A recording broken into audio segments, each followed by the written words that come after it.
again to the second section of this farm visit. We also apologize for the delay in transmission. It's been a lot of battle on network issues and all of that. And of course, you know that these are some of the peculiarities with transmission when you are off grid. So just bear with us, please. All right. In this second segment, we'll walk through the farm. We've been to several aspects of the farm, but of course, we need to also some interaction so that viewers at home can understand what is happening here. So, the next few minutes we'll get on it. I believe you know the face behind me already, beside me already, but of course, I would like him to reintroduce himself for the sake of those that are just connecting with us, and of course to also see that he is a man of many caps. So please, can you introduce yourself again, sir? Well, all right, a man of many caps, Oludare Mudashiru, the co-founder Remote Agric Integrated Services, the Chief Operations Officer of Remote Agric, and also the CEO, Bera Integrated Farms. All right, so as it is right now, I'm wearing that double cap and you are on the operational premises of Bera Integrated Farms. All right, so that is what it is, and that is who I am.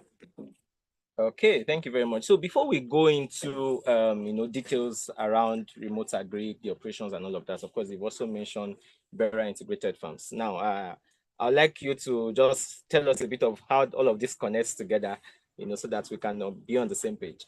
Well, it's an interesting one because I haven't been a farmer for now close to 20 years. I've been able to identify challenges that are peculiar with production.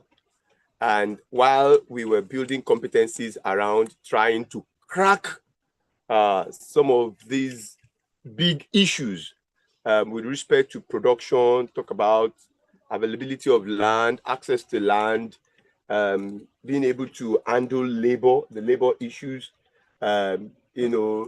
capital, and of course, the business development side of the agricultural production. I saw that there's so much. It's a gamut. It's like a mountain that is so difficult to succumb. It's almost like as you're trying to solve one problem. Of course, you needed to be able to solve all the problems simultaneously. But you need a lot of resources to be able to even solve one before you can go to the next. So I found out that, that those challenges are actually daunting for a farmer who is production-centric. If you are to be on the farm 24/7, you have to overcome the challenges with respect to production. And now you also have other challenges that are intricately linked to what you are doing on the farm. And that also guarantees the success of what the farm. Find out that you cannot be in 3, 4, 5 places at the same time. So we weathered the storm to gain a mastery of what is needed to overcome the production challenge. So we did that.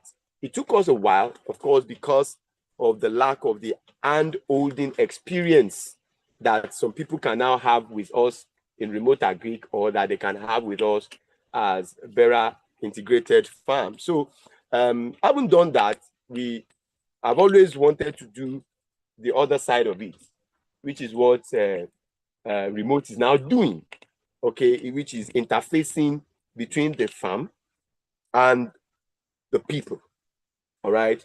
Which, that on its own, it's fully engaging. Like I've always said, Dayo Adetiloye is an amazing guy. What he is doing, I cannot do. All right. And in most cases, maybe what I'm also doing, he cannot do. All right, because I just love to be on the farm. Anything that has to do with being on the farm, anything that has to do with solving the operational challenges on the farm is what gets me hyper excited. I can run my day almost like a 20-hour shift. Okay. for some of the people who can follow, I remember there was a time we were doing a video documentary of a particular process during, if I can remember very well, when we started planting this particular yam in November. I took everybody through what a typical day would have been like. And that day, if you remember, that day started at about around 4 a.m. in the morning, and it didn't end until around 7, 8, late into the night. I remember our farm manager telling me one of these days, this week, he said, boss, even when I was on the village, when I call you at about around 8:39, you tell me, guy, I'm still on the farm. When I get home, I'll call you. So he was wondering, how do you do this? So much so that when he came back from the village, I could now take 1 or 2 days off, knowing fully well that, of course, the farm arrangement had been, yes, the laborers are back, the farm hands are back, the manager is back. I could take a few hours of break on some specific days. And that's just what it's been like for us, doing the work on the field. And now, when we were done with gaining that mastery of how to put all of the factors of productions together, we decided that now is the time to interface with the public. Hence, the co-founding of Remote Agric Integrated Services Limited. And of course, bringing all of the years of experience, bringing all of the network in the sector, bringing all of the competencies together, we are now set to solve the bigger problem, which in itself is the formalization of the sector. I mean, you all agree with me that the agricultural space is absolutely an informal space. All right. So that formalization is necessary. And this is what Remote Agric is all about. And that's why I'm always very happy to talk about my competencies or my cap as an operations officer. All right, thank you very much. Now, among many other things you must have said, I want to also reemphasize the place of experience, experience of about 20 years on operations, and of course, now talking about spotlighting all of that to ensure that we give you the best for what you have invested into. So it's important that we reemphasize that. I was about asking what was the motivation behind Remote Agri for somebody that is already doing well as a farmer for the past 20 years. But I think some of the things you have said, I like to talk about shifts being like, now living, of course, it's not living, but integrating all of this as a smallwood farmer to looking at this new phase that this business is bringing. If you look at it, originally when we started on a mega scale. I mean, I started as a farmer who I've always wanted to do stuff on very large scale.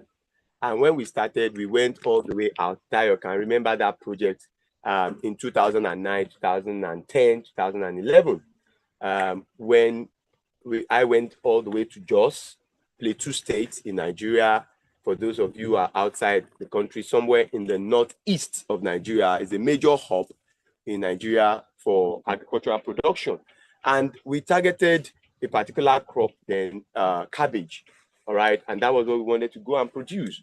As at that time, the valuation of that project was about between 60 to 80 million naira as at that time, so that you can understand the logic and the idea of scale. But at that time, I haven't been able to earn my skill in mega projects. So the intention was to ride on the back of another farmer who we all assumed as at that time, based on the platform with which he introduced the project to us. All right. I don't want to mention the name of that platform now, but later, if you keep following us, you will get to know. I mean, from one of the podcasts, watch out for the podcast. Okay, Farm to Future podcast. Watch out for that. You will get all that details there. Now, we thought we could ride on the back of the experience of that farmer. And in fact, the farmer used a very fantastic platform. They're very fantastic print media platform that Nigerians believed in. to tell us about the project, to introduce the project, to bring people together. You talk about crowdfunding now. I tell people, I say crowdfunding had been a long time ago for people who knew how to do it.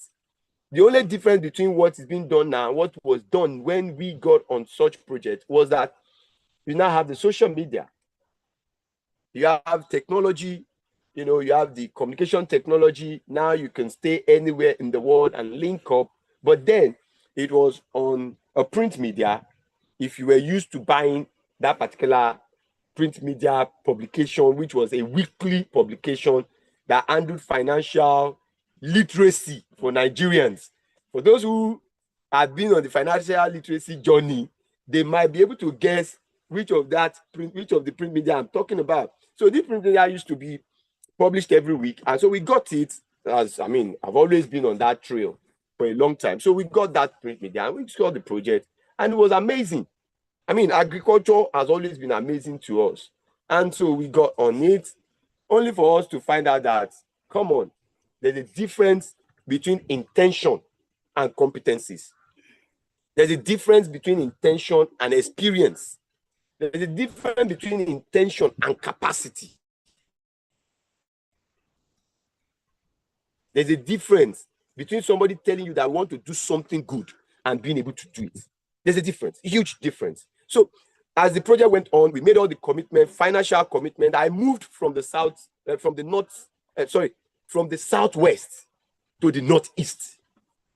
I literally moved because I wanted to do it. All right. So I just threw myself into it completely. And like most of the people that we got on that project together with, a hint, because I don't know who is listening today, the guy branded the project. They said Project Success. That was what he branded it as. The details will still come. Continue to stay glued to so and he called it Project Success, and people loved it. And that's why I've always tell people, I say, see, the love that Africans have for agricultural venture is innate. It's innate. And that's why it's easier for people who are not serious about it to just use it to take advantage of that innate desire. Africans are connected. We are to the earth. We love it. It's what defines our essence. So most times, once you are hooked on it, you can't pull back, you can't hold back. You want to go all the way. And that's why I kept telling people, it's always better that you look out for people who truly have decided to dedicate their life to this, and they are doing it on a massive scale. So that is what it is that has really made the difference for us, and that has also made us to insist that we want to scale. I want to do it big. We want to do it on a large scale.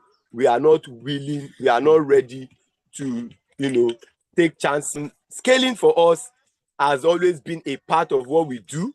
And yes, we are glad that now we can scale based on our own competencies. We can scale based on our own experience. We can scale based on the fact that the control of the project is now in our hands. Different from those people who will always have to rely on them, only for us to even later find out that they themselves do not even know as much as they said they knew about it. They were also relying on other people's competencies.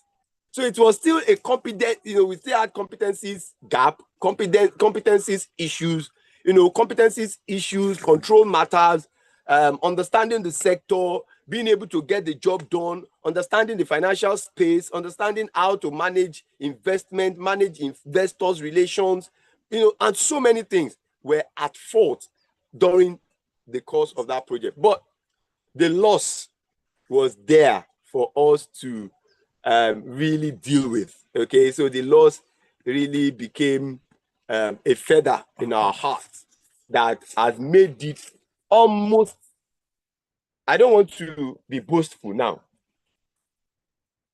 That scar has made it almost impossible for us to run a venture, an Agric venture, in the direction of failure.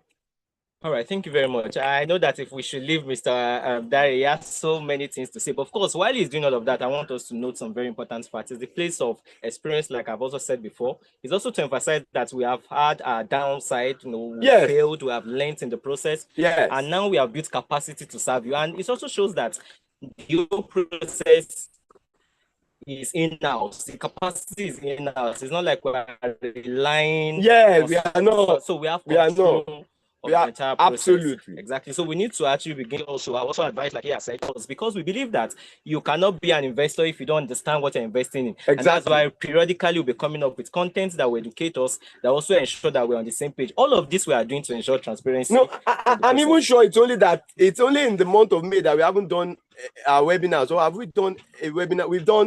We did the December webinar, we've done the January webinars. And because of the farm visit, and we knew that the farm visit will be very engaging, it's going to be a long time. I mean, talk of it started since yesterday and it's not going to end until tomorrow. So we felt, okay, it's going to be an intense period. That's why we decided to push back in February for the webinars that we've always had. But going forward, because we are coming into the season, and as we come into the season, it's always very busy for us. And of course, in fact, that's about, like I've always told people, if you want to find out about the agricultural space, it's always better that you do it off season. Because off season, serious farmers can spare some time.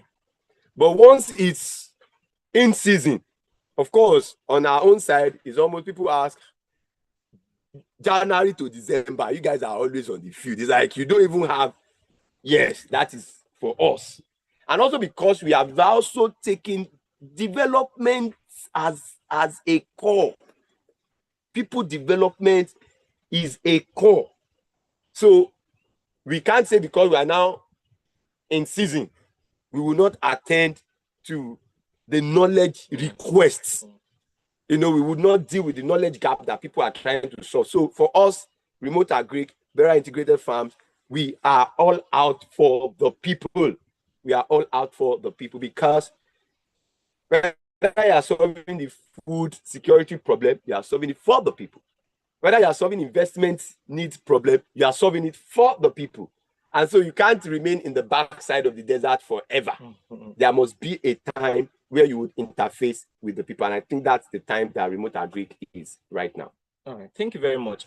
Now, I know that you wear many caps, so let's come to the operations aspect, right?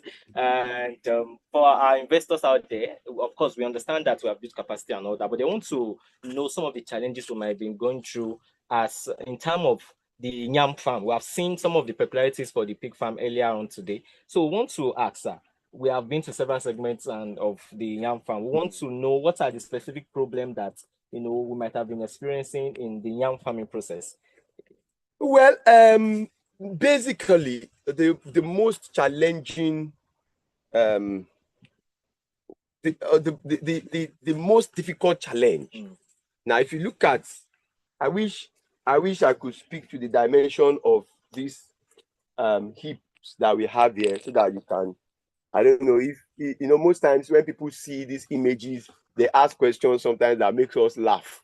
And it's not, we are not disturbed by this question. We know that it's because of the experiences that Nigerians have had. So it has really made it difficult for them to trust and to believe even what their own flesh and blood is telling them, let alone somebody that they met on social media who's just advertising something that he's doing. So when we speak to the dimension of the heap that we make for our yam, because we always believe that in itself is where the success starts from. All right, because of the peculiarity of our production environment. In the Southwest, we have challenges with labor in the Southwest, different from my experience from the northern operations. For the northern operations, the people are happy to do the work. But for the southern operations, it's another kettle of fish entirely. And truth is, the only way we've been able to do it is that we had brought the northern we have brought the northern population.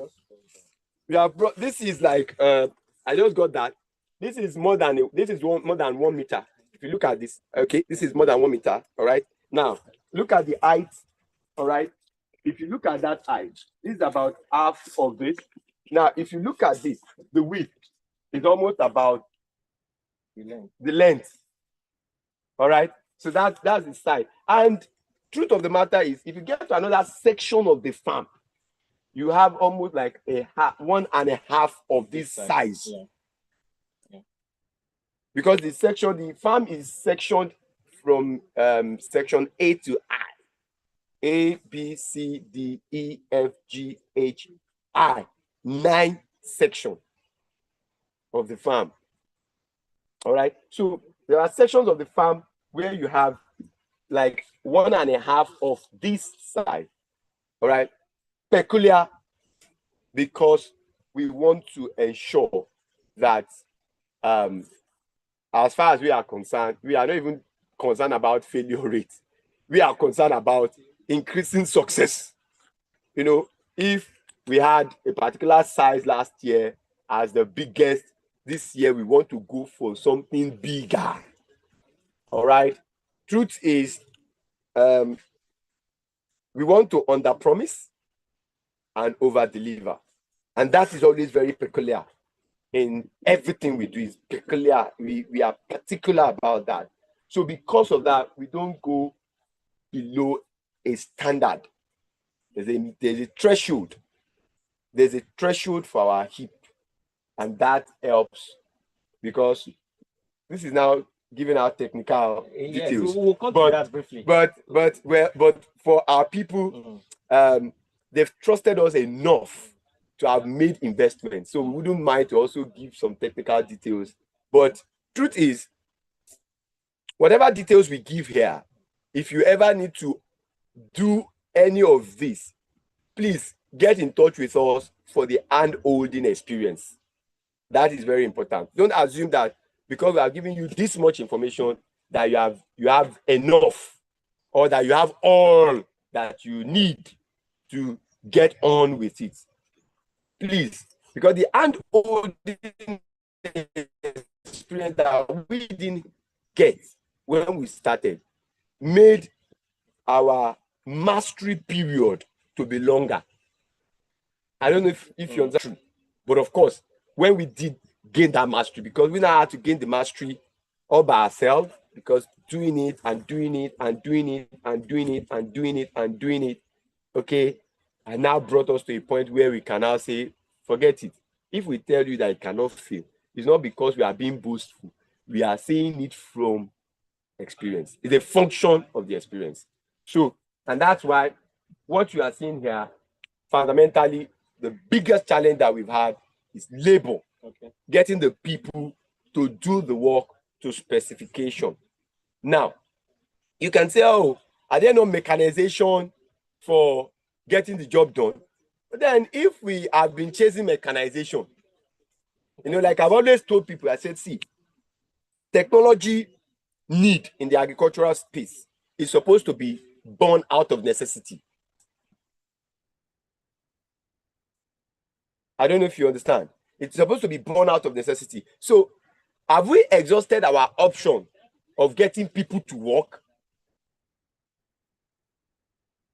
Since we have not exhausted our options of getting people to work, then let's keep at it if that will make it easier on us. Because if we are to chase mechanization now, it makes it difficult. In what sense? Good. The cost of getting a tractor, as we speak, of course, it's part of what Remote Agric is doing. Now we are going to be talking about mechanization in a manner that the farmer do not have to be the one to bear the cost of mechanization. It's going to be part of the services that Remote Agric wants to deliver. We are working on it. Where Remote Agric would give, just subscribe to us as a farmer. All of the mechanization need that is necessary in your production process will be guaranteed by Remote Agric. So if, for example, you want to do yam, mechanized. You have to be talking about, plowing. You have to be able to, you get a plow, you get a plow, you get a ridger. Okay, you get a ridger. And in most cases, the kind of ridges that the riggers can make, these are also why it is almost difficult to see. I'm not saying it is not possible, but I'm still walking around the fact that, can I see a ridger? Now, of course, I've seen some of those Chinese made, lone riggers, but access to those technology is still not as easier as they look on social media. All right. Yeah. We need to look at the technology, the domestication of the technology in itself, because no matter how basic the equipment we use on the farm are, they are always heavy duty. Those lone riggers that you see them use, they are not. By the time we have a driller, there's a driller that we can use. You can see the staking. This is just the end of February. We are just going into March. Rain has not fallen, and we have had to stake this much farm. We've done it manually. We could have used a driller, but to buy a driller as we speak, it's not like it's out of. I know where to buy the driller. I have seen the driller. I have used the driller. But the question is, have we come to that aspect in our production process where we can say that getting that driller is better for us than using our hands? Maybe yes or no. It will be a function of time. But we know that the driller exists. We can use the driller. The driller, if I had to go into cash crop production right now, most definitely we are going to be going for the driller, because we are talking about transplanting maybe the likes of cashew, transplanting the likes of cocoa, and we are talking about expanse that is massive. So you need the driller to get that job done. All right. So those are some of the. But we looked at what we were doing. We wanted to bring more people on board. We needed to be sure that the cost of operation is minimized. If you are thinking mechanization, we cannot go for the minimal cost. We have to be incorporating the cost of mechanization into the cost of the project. Most definitely, we will not be able to sell the heap at 1.3 that we sold the first time, and now 1.5 that we are selling for the next cohort. We wouldn't have been able to do that. And it will now be said that, oh, it's too expensive. The cost of diesel, which is the power fuel for most of the tools on the field, either for the tractor, for the dozers, for the ridgers, for the plow guys, for the arrowers. If you want to plow an arrow, if you want to ridge, we rely heavily on diesel. And by the time you do the costing, guy, it's more expensive. Now, when you bring the machines to the farm, the machines will do the part that the machines will do, but you will always need the part that the human being will do. So you would have incurred double cost. You would have incurred double cost. You would have incurred, because you will still need your labor. So why don't you build a solid HR system that allows you to optimize the use of your people? Get them into that regiment till the time that we no longer have the people. Then we can now be thinking of the substitute for the people, which can now be the machines. But where we still have the population of Nigerians waiting for employment, why take the employment to the machines that you are not able to sustain in your operations? I leave that question to the has to actually solve the puzzle. All right, so in case you are just joining us, the question we actually treated just now is some of the peculiarities, the challenges that we are facing, and we've mentioned quite a number of them. The most of it is labor. Now, I haven't said that, maybe because I've not exhausted it all. Okay. The other part, where we have been dealing with land tenure. That one is standard. Now, the truth about our current operational space was that when we got here, it was a thick forest. But as I speak to you right now, and this place used to be an agricultural production hub, even in the original zoning. Yes, in the land use zoning, this place is supposed to be an agricultural production hub. But as we speak right now, it's already been urbanized. If you look well, you can see development happening. And so the farmers now have to move. So the second major, now I didn't put, people would say land as the first. For me, land is not the first. Labor first. Then I can talk land. Then we can talk finance. We have some questions coming in. Okay, we already have questions coming in. Oh, that's fine. So we'll take your questions. Before we do that, let me just recap again for those that are just joining us. So we've talked about labor. We've talked about domestication of those technologies, if at all we want to even consider them at this time. Yeah. And of course, we've also talked about the land availability and all of that. So that's been noted.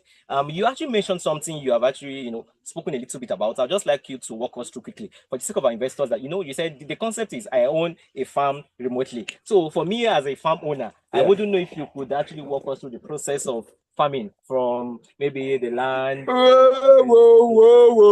Quickly, without opening our technicalities to the audience, Okay, well, in the own a yam farm model, the concept is simple. If you have subscribed for one heap, what it simply means is that you own, look at this old farm, look at the expanse. It means that you own, if you have subscribed for one heap, it means you own one heap. One unit. Just this one heap like this. In the old farm. Right? Our current target is 10,000 units. So if you have only subscribed for one, that means you own one of the 10,000. So what are you supposed to do? You come to this portion as a farmer. You literally, as a farmer, right? You come to your one heap portion. You clear it. Right? After you are done clearing, there are some people, they do clearing, they do burning, they do packing, they do all sorts. When you are done with that, then you heap. You make the heap. I wish I could. Oh, okay. The guys were working on heap this morning. Yeah. On another section of the farm. Our guys, we are still, without the rain, we are still heaping. My guys are amazing. These guys they are amazing. So if I have amazing guys like this, I will now go and be chasing tractor. You know how much I'm going to buy a tractor when I'm going to spend little for my guys and they are happy. This afternoon now, everybody is still hyper now, So basically, you make your heap. Once you are done with your heap, depending on the species of yam that you want to plant, you go get your species of the yam. Can either get the yam seed or you get the yam set is a yam seed. Is a whole yam, a smaller whole yam that can germinate by itself. It's a yam seed. All right, so you plant, and once you are done planting, you look at this, you stake. So we have done staking because,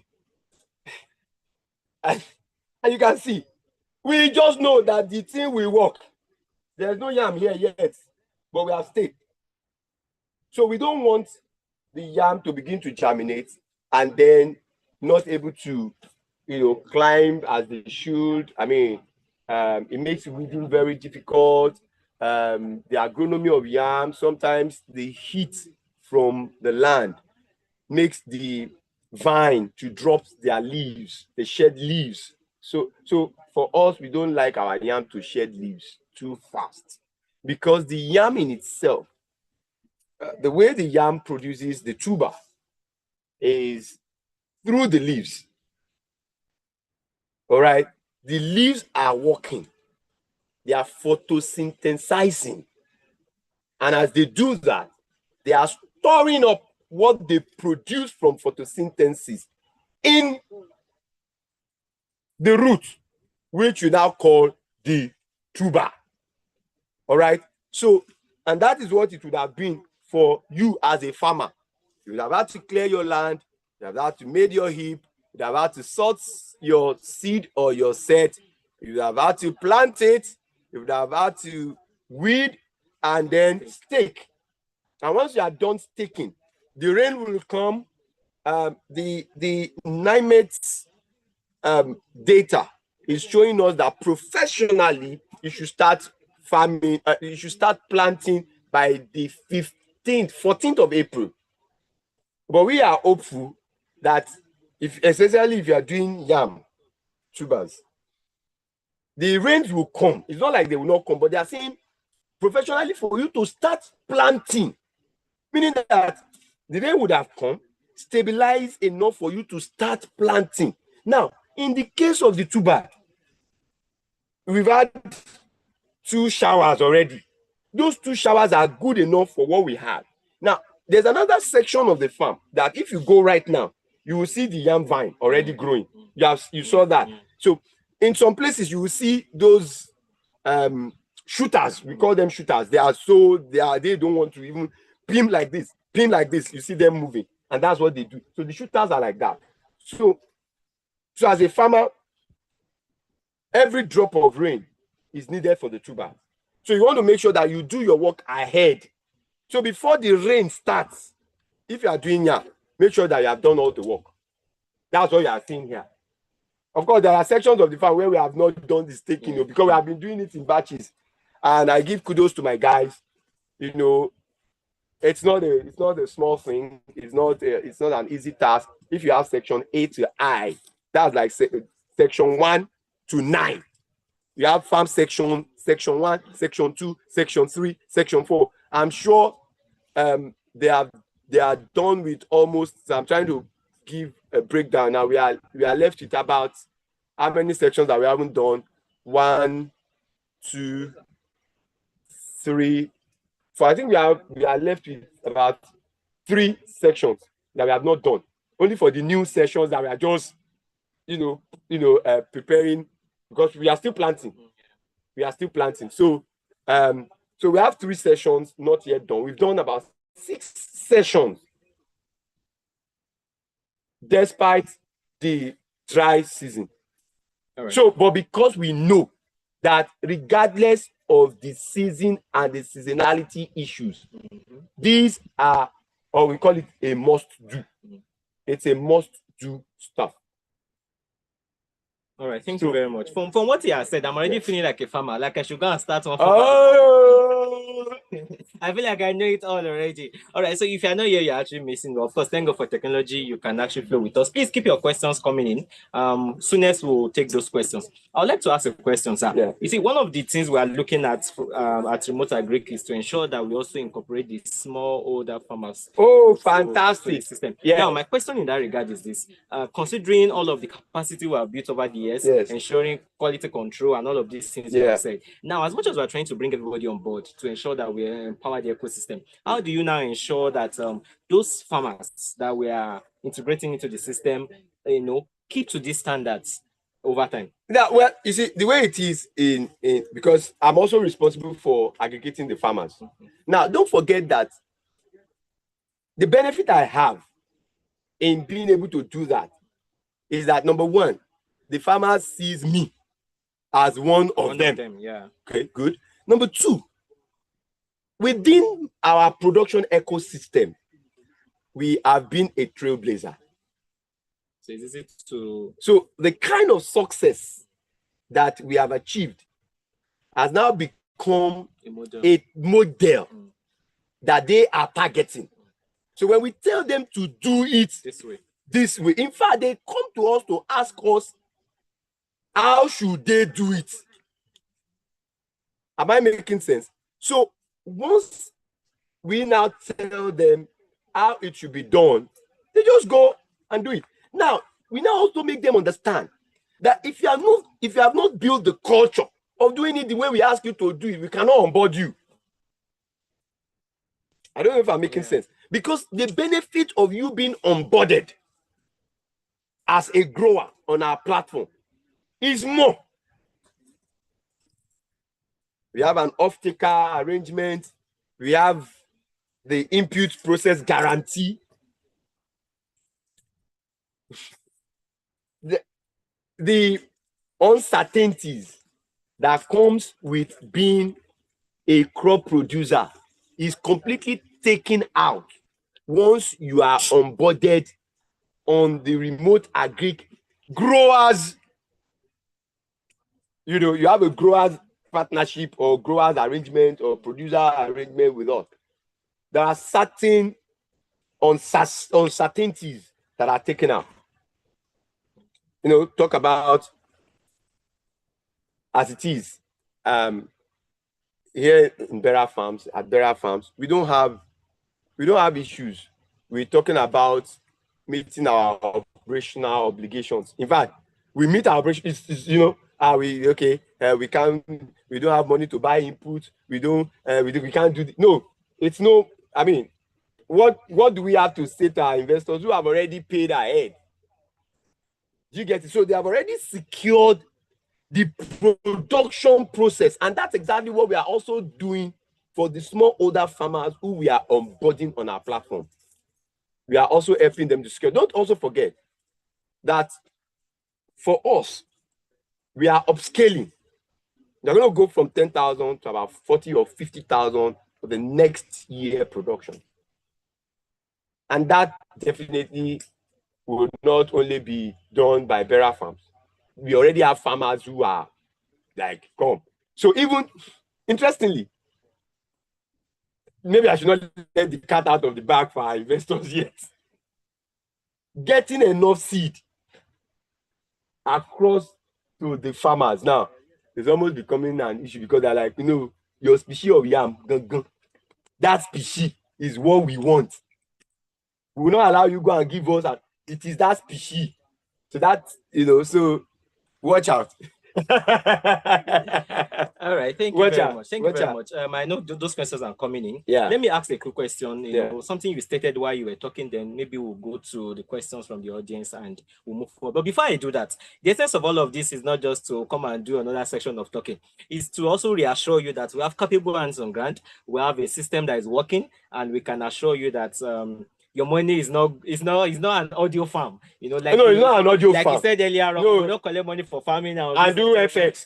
No, I'm categorical now. You said it, I just said yeah, so FX. We will not take the money on yam and go and use it for FX. Okay. Neither are we going to take the money and do crypto.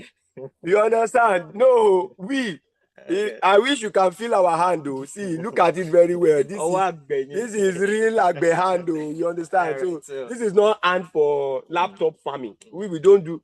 Well, that apologies to apologies to my CEO, but of course you can also be sure that he's also not a laptop farmer. Yeah. Okay, just so that you know. I mean that's what we are just trying to say. Purely, we are hands on deck. Yeah. We are hands-on-deck experienced people. So quick one, sir. Yeah. Now we have ensured quality in our production. Yeah. We have ensured that we produce, and as a matter of fact, we are currently looking at a target of 10,000 hips, and which we are actually, you know, on that. We are racing towards. Yes. We are racing towards. So my question is this: how do we ensure off-taking of all of these products? It's very important. Fantastic. Yeah. Even as we speak right now, we within the last. Remote Agric launched in, you know, since we launched the Own a Yam farm in October. Yeah. Since we launched the Own a Yam farm in October, right? We got invited by UK Agritech project to a project, a trilateral arrangement project being funded by the UK government, the Brazilian government, and a partnership with Nigeria. And at that it was a round table, and at that round table we got a contact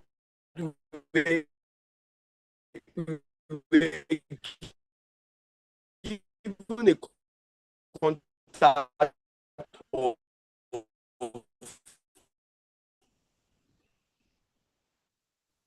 a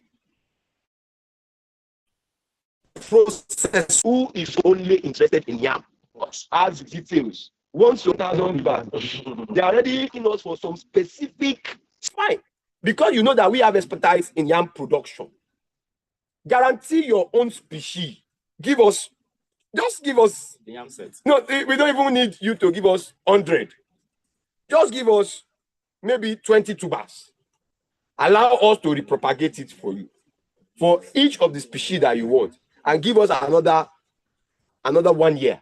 See what we are going to do. So basically, they are, I mean, by the time from the last conversation we had, I'm sure that you told them we have an event this week, by next week, because this trip that you guys have made down to the farm, we are going to go back with some sample of tubers from the farm.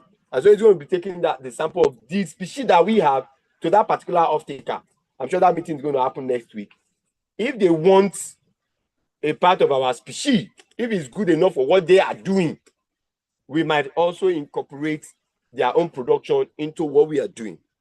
But if what we are producing is not good for what they want, mind you, read my lips. If you get these tuber, I'm sure there's somebody here who can attest to that. If you get these tuber, and I'm sure I know by the time Dayo is going to be slicing, the one is going to add some of our people that will be here tomorrow, by the time they'll be slicing this tuber that we are talking about, they will understand what I'm saying. So, but if it will not meet the specification that they need for their own processing, somebody who needs water yam, that you are giving him yellow yam, it is not going to work, because the person who needs water yam wants to do ojojo. You know ojojo. So if you give somebody that wants to do ojojo, you give him yam that he's supposed to use to do pounded yam, can it work? And the person that wants to do pounded yam, if you give him water yam, to the one that they use to make ikokore, go and ask the Ijebu people. So all the water yam that the Calabar people will use to do pankoko. Oh, my Akwa Ibom brothers. You know, so you have species of yam. So if somebody is looking for the one they want to use to do to make, they now have, they may tell you that we now have processed pankoko in 2 minutes. You know, that's what Nigerians now want. So if that's the specification they want, if you are giving them our own solid yam, pure white, some people will tell, I got a feedback from one of our customers. They say, that yam, if you blast it well, it will look as if you have added sugar. It will look as if you have added something. I was like, about different description from different persons. Some people say, come and see it when you use it to pound yam. The thing will just be, you know, Yoruba people say, I wonder when they tell you. And then it's just rising. I'm like, it will not rise by itself. It's nothing, you know. So they have a species that they need. And so we are going to tell them, guarantee the species, I would produce for you. So in that arrangement, we have them as off-takers. And also at that round table, we met another company, just said, we are purely into exports. We don't do, give us as much as you have. And I can see my people here, they are here. In fact, they dragged me out of the farm. From Ife, they dragged me to Victoria Island in Lagos. It was painful, but I had to just go, you know. Because me, I don't like to leave the farm. That's it, you know.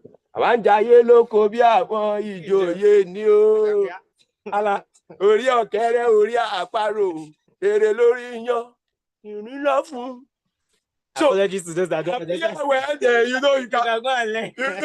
Google it, fact check it. So basically, so we have, I can tell you, truth of the matter, of taking the produce is not a problem. Now, let me know, you know, I was releasing a technical information earlier where I said some people are already begging that we need your species of yam for repropagation. Even if it's just for us to guarantee the geometric expansion, the geometric production expansion. I tell you, remote Agric, and with the help of our investor, can even offtake the whole of what is coming from the farm to expand operation in geometric scale. All right, so we are looking at all of these options just to let our investors know that there are no issues with off-taking the produce. There are no issues with numbers. There are no issues with the market. There are no issues with ROI being affected as a result of sales not being achieved. Nothing like that is happening at any point. So you can be rest assured, just like my pig farmer said, 100% assurance guaranteed. All right, thank you very much, sir. We have quite a number of questions. Oh, fantastic! And, quite a number. All right. That's what I.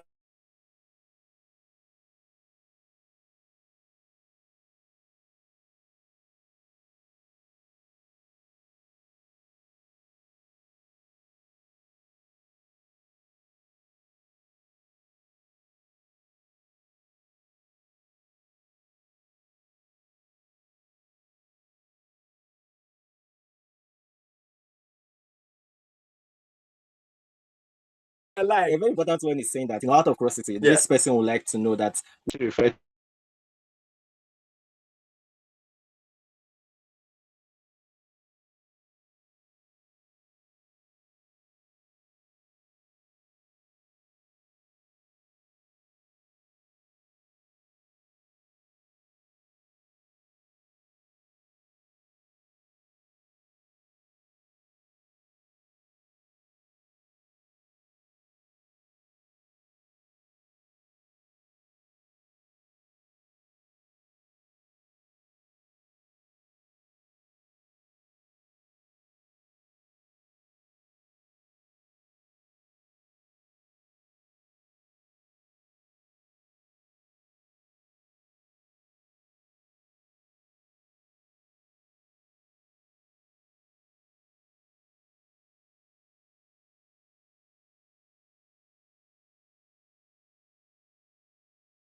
Right now, thanks to my manager, Ima, he gave us the details this morning. For the sack farm where we cultivate ugu, we have over 850,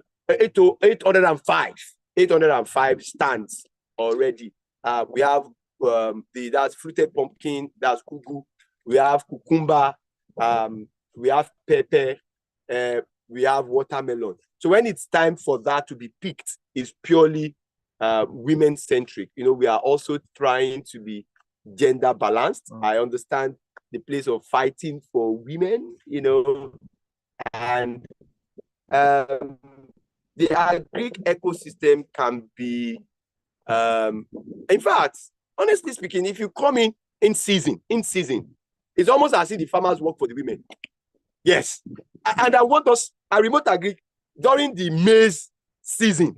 I want us to do something. Particularly, Bera Farm is always very particular about the maize season. And the reason we are always particular about it, I remember sharing this with my able friend and colleague, Daniel Odeyemi, at some point, that we need to do a project on these women and their system of selling. You remember that? Their system of selling the maize. We would specifically produce for them. We normally produce for them. We take it to the market. We try to look for other farmers who are, when we have run out of our maize, we look for other farmers who also still have maize, and we try to introduce them to these women so that these women can have, and when they tell you their stories, it's always very interesting. Honestly speaking, it touches my heart all the time to see these women tell you what they have to go through around the year when certain crops are out of season. Like the set of women we worked with last year, they told us once it's maize season, they have maize to sell. Either they are selling it cooked or they are selling it smoked. Once maize is out of season, they go straight to plantain to do what we call boli. Now, once boli is out of season, they go to yam to do smoked yam. By the time smoked yam is coming, because yam becomes very expensive at a period like this period that we are now, yam is very expensive. So they are now waiting for the swamp maize from the swamp farm, which the Yoruba call akuro. So they are waiting for the akuro. So if the akuro maize doesn't come, they have a gap between that time and when the real season maize shows up. So I'm always very like, what can we do to just relieve them of this pressure? They'll tell you, you don't know how much we do to support our husbands in taking care of our children. And if we don't have access to all these little things, we may not be able to do that. So I understand that question very well. And we would assiduously, and like, because you are particular about the plight of women, we probably even at Remote Agric come up with projects and venture that will be particularly designed to enhance building capacity for women. All right, thank you very much. In addition to what he has said, it's interesting to know that the ecosystem is actually interconnected. Even when the farmers, the male farmers now get to farm more and they are short of off-takers, it shows that there's more money to the family. More children can now go to school. Yes. Husbands can now leave money at home for their wives, and the family is happy. No, there's what you call the backward and forward linkage there. It's so connected that you cannot disconnect any aspect of the family. For us, because we are into commercial farming, that's what makes it different. For those farmers who are purely into subsistence, the man is working, the woman is supporting, the children are coming to the farm. That's just. All right. So we also have it might not necessarily be a question, maybe a reaction to something you mentioned earlier, where we're talking about integrating other farmers into the system. Yeah. Somebody was trying to know if, if that means that we actually give equipment to some of our farmers that are being integrated into the system. Well, we want our farmers that we are bringing on board, we want to grow together. All right. If we have whatever we have that has enhanced our work, we'll let you have. The most important in that phase is information. For those of you who were connected when we started in the early hours of the day with the pig farmer, you heard him when he said when I came to him to onboard him, he said he was like, but because he knew that if it's from us, because of the years of connection, of experience and all that the results they've seen from our end. So whatever we have, whatever benefit we get, we will automatically extend to those who are onboarded. We are not onboarding them just for us to meet our output or our outgrower targets. We are onboarding them because we want to build competencies and capacity within the ecosystem. All right, thank you very much. So if you're also one of those people who like to make so much impact in the ecosystem beyond maybe getting return on investment and all that, you agree with me that this is some place you need to put your money into, because you're not just feeding yourselves, you're actually feeding the entire ecosystem. So please, if you are still thinking of what investment to do, you're a young guy out there, you're a young lady, or you are somebody looking to possibly investment for retirement and all of that, please look no further. Remote Agric is there to ensure that you get return on investment. And of course, the experience is there to ensure that at all costs. So that being said, somebody also reacted, wanting to also maybe re-emphasize what she has gotten from this, he or she has gotten from this, is the fact that there are a lot of opportunities. Oh, yes. You just need to niche down and see, what is yet to be extracted and, maybe get the most of that. Like what I've said to people is that you double down and double up.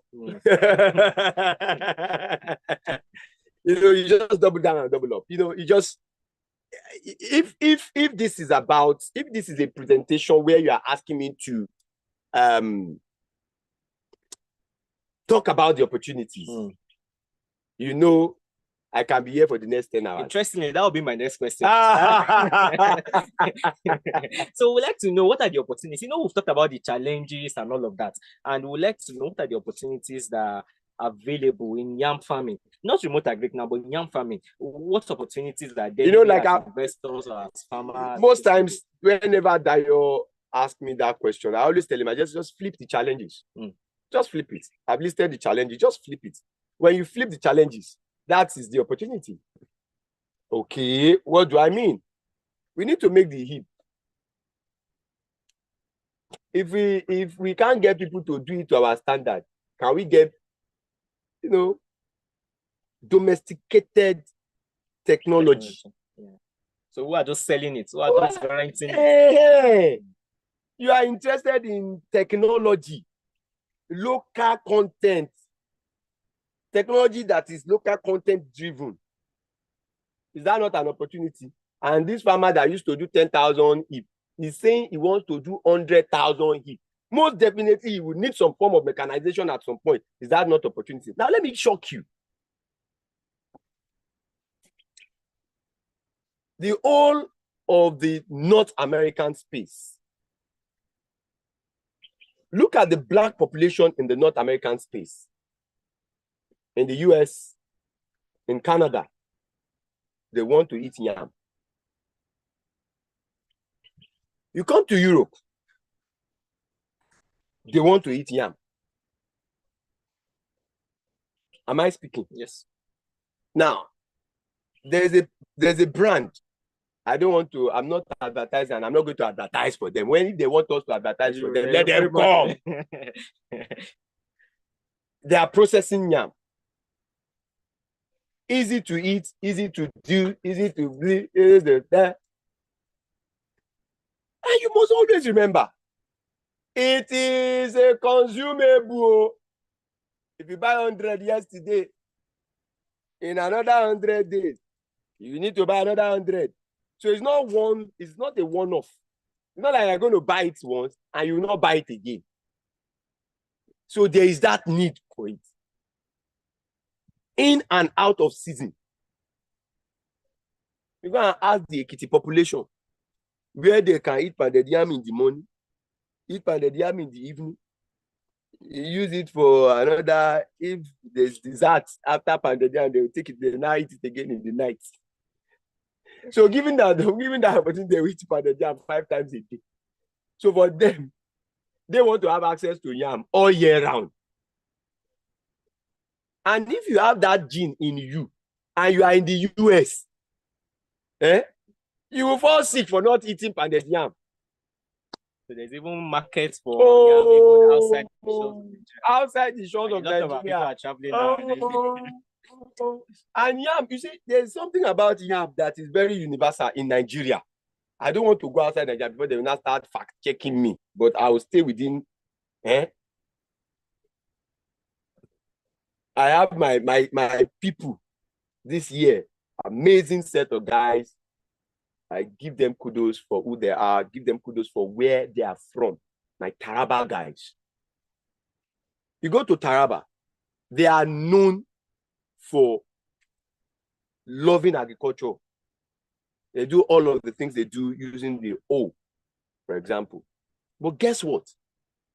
Even as good as Taraba people are with using O in Taraba, the population that farm yam in Taraba are the TV people from Benue.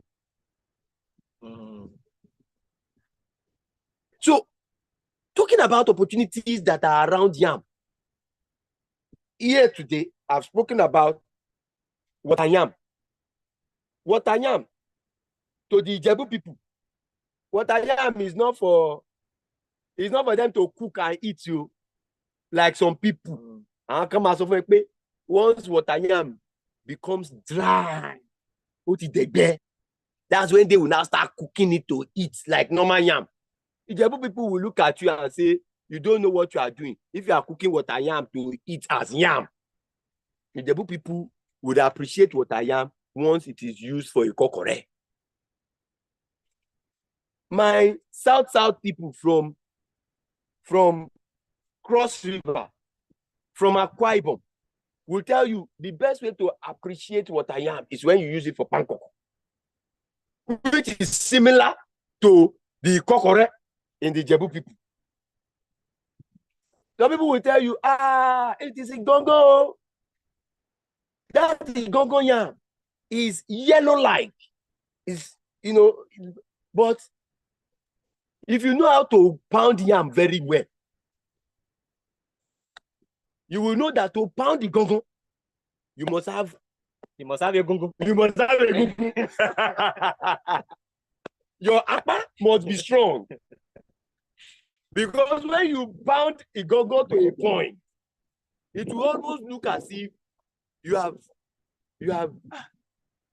added spandex to wool, because it will just be going like this. So the yam species, the yam tuber is a huge economy. The logistics, because it's bulky, the marketability, the people just love it. People love it. Or you come to the part of Lagos where they can't pound yam. Their own is to eat yam and egg. Their own is to eat yam and egg, and they know how to cut it into cubes and package. They will package the egg, they will package so much just for them to eat yam and egg. And the people will be looking at them as wasters, that they are wasting yam. So what I'm saying in essence is, the yam economy is a huge economy. It's very large, good as a staple food, good as a resilient crop, because we would have to come to a point where we'll be talking about climate smart. It's smart agriculture. If you are looking at climate smart agriculture, you are looking at resilient crop. You are looking at a crop that can help us to guarantee food security. I think tuber crops are great. And out of all the tuber crops, yam is amazing. All right, thank you very much, sir. I know that we've spent quite a number of time. Of course, our people have been educated and they are loving it. No, we are not just asking to be educated. No, please, come and invest. Invest and invest. Bring your people. Refer your people. Refer your family members. Refer your friends. We love to do this. Truth of the matter, yeah. Give me the choice, yeah. Give me the choice. Give me the choice. I want to do this till I'm 150 years old. All right. So, and you can make it easier on us to do that. All right. So, 120, 100, 130, 150 years, we want to be able to do this. Give us that opportunity, and that is what this is all about. It's not just about educating you. It's not just about giving you information. And this is not about creating content too. You see, this is for us. This is real. This is life. This is what it's supposed to be. So give us all the support that is needed. Bring on the question. We are happy to answer you. In fact, you know what? This one is a planned visit by yourself. Do an impromptu plan to visit. We are ready to accommodate you so that you will know that we are on ground. See, don't let me talk too much. Remote Agric, man. Thumbs up, man. Thumbs up. Thank you very much, sir. Thank you very much, sir. So I have one question. Then maybe I would also personally ask you one more question before we leave. So one question is that for some of our persons who are residents in the urban area, who are abroad, people that would have seen what you are doing, and of course, like you said, the best way to lead is to lead by example. People who have seen this model and they've appreciated it and they would like to replicate in some other places, or maybe do something similar. And considering your years of experience, are there some room for consultation? I know this one. See, listen up. Like straight and direct to whoever has asked that question. Yeah. Get in touch with Dayo. Tell him specifically that this one is for Oludare Mudashiru. You either need him as a mentor, that point, the water will be and holding. You need him to help you set up the model. No, from the drip tape gladly do it, because it's not about us. It's about securing the generation of the black race. wow. We cannot be food secure. We cannot have any other form of security. The best way to be secure. Food. And And if what we are doing, we'll hate that. We'll be happy to do it again and again and again. Hand holding, we will do for you a one-stop shop experience. In fact, you just want us to even help you set up your farm. Get in touch. We'll do it. Gladly do it. All right, thank you. You have to come through my boss. Thank you very much. I wish I was behind those gadgets. Now maybe I'll be dropping some audio claps and all of those. I'll do real clap for you guys. All right. So last question. I'll be asking this as a co-founder and the operation manager for Remote Agric. I would like to say that what would you like to say summarily to those out there, either as investors or people who are just observing and testing the waters and all of that? What would you like to say to them as a call to action? Well, as a call to action, what I want to say is this. Yeah? It's always easier to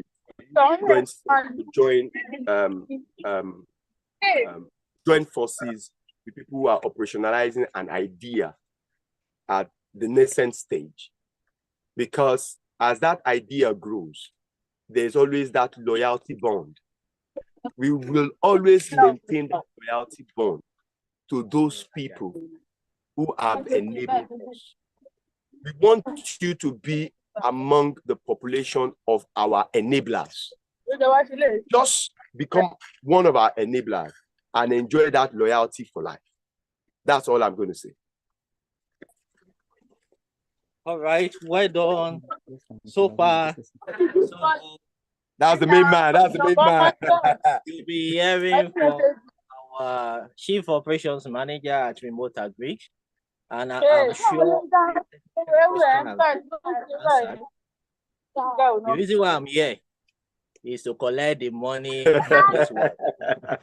All right, so you are there. You are looking like Dayo has never gone live on Facebook before, but he's doing this. Yes, this is Dayo coming here live and direct to you. So how do you come on board? Basically, at this level, we have two major projects we have launched. We are going to launch a lot. The Remote Agric is transforming the sector in the agri space in Africa, not just Nigeria alone. So we want you to partner with us. So how do you come on board? We have two major projects right now. The first one is the pig farm, own a pig farm remotely. At own a pig farm remotely, you join through the unit system that we have designed. With 2,000 naira, you will get a unit which is equal to a kg of the own a pig farm. So the minimum you can come in with is the 10 unit, which is 20,000 naira. But we have opportunity for you to come with 1,000 unit, 2,000 unit. 2,000 unit is about 4 million naira. And if you want that in dollars, it's just less than $2,000. Okay, so we are right on the yam farm field where we've done close to 5,000 units already, and we are going to 10,000. So I just need 5 people. You would like to do 1,000 units each, where you will be able to get 1 unit for 1,500 naira. So 1,000 units is about 1.5 million. So we just need 5 people to come on board and do this. So if you want to do this, if you're on Facebook, you can send me a DM. We'll reply to you. If we are on YouTube, just put a comment on the comment section. We'll respond to you. And if you are already in our WhatsApp community, we have over 500 interested people in Remote Agric willing to partner with us, and the number is building up every day.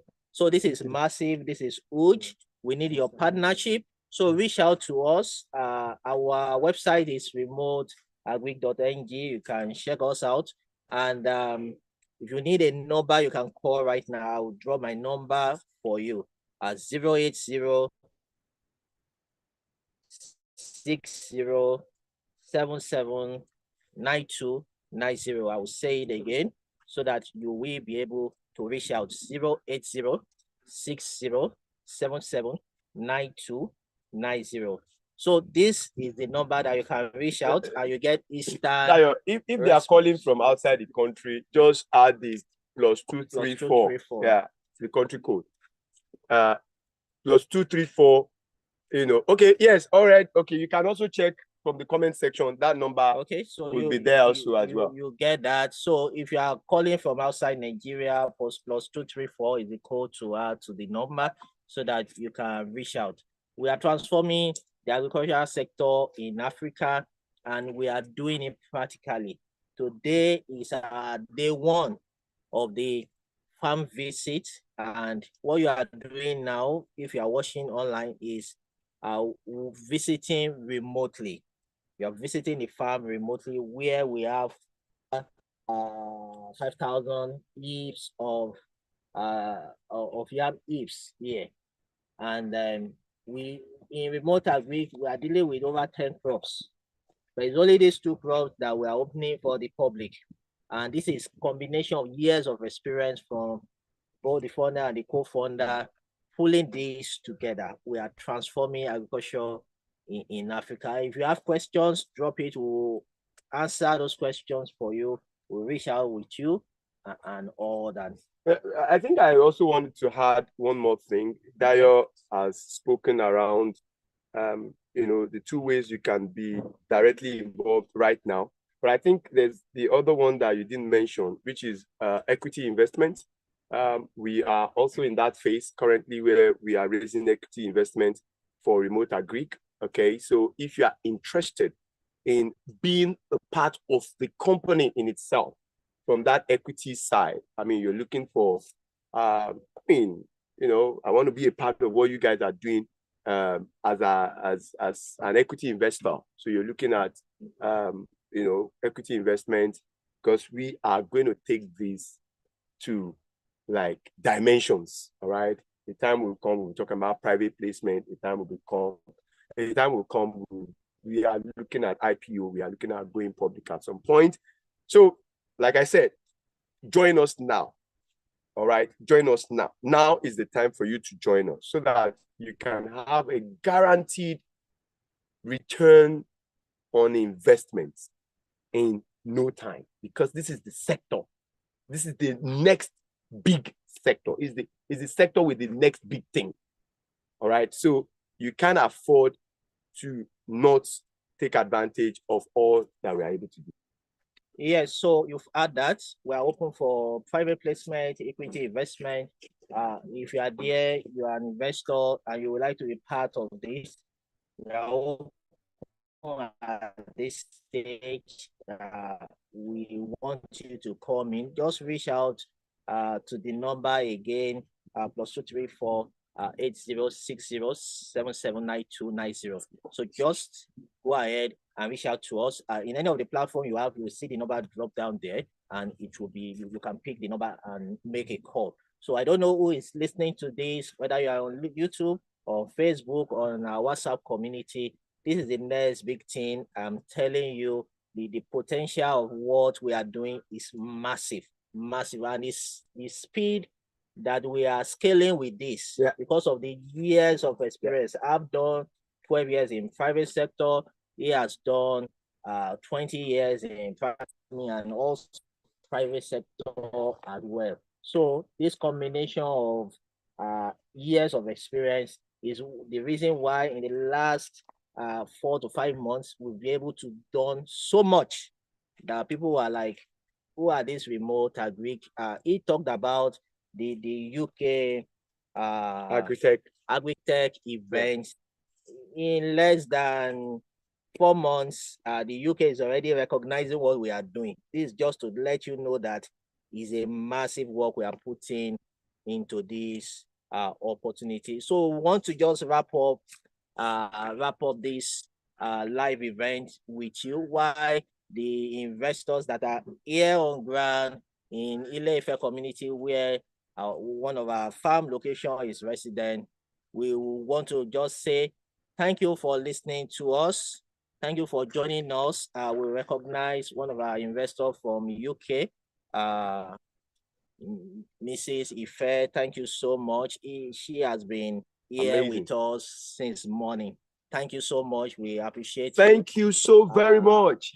Roland from Zoom. We appreciate you, and every other person joining the Zoom session. We appreciate you. Also on Facebook Live, we can see you joining us. Thank you so much for joining us. You know that for Dio to come live, this must be a serious something. So thank you for joining us. But beyond just listening to this, we want you to part of this moving train and be able to move it. On Facebook, you will see a WhatsApp link that you can join our WhatsApp community there. And from there, you will see our package documents that you can go through to understand this process better. Thank you. Yeah, just before we go, I also want to acknowledge the presence of one of my main guys here with us, the media mogul. We have the person of Mr. Daniel Odeyemi. Thank you very much for even being on site. Please just put the camera on it. Please, quick. Yes, that's Daniel Odeyemi. If you have ever been a member of the Rave FM crew, you love the Rave FM, the Western Spring Television, and you like what they're doing, that's Daniel Odeyemi from that segment. Is one of our guys. We are doing the media for Agric thing, Agric media project, so that you know that what this is about is the next big thing. So from whichever angle you're looking at it, we want you to partner with us. This is not, we are not the hit and run guys. Yes. We are here for the long haul. Because I know that people who have a lot of experience investing in agricultural enterprise like this and things like that. So what we are doing here is massive, is big, is transforming the sector. We are not like them. Your money is going to primary food production. We're going to feed Africa. In extension, we're going to feed the world. Thank you. Thanks. Let's talk to Mr. Dayo.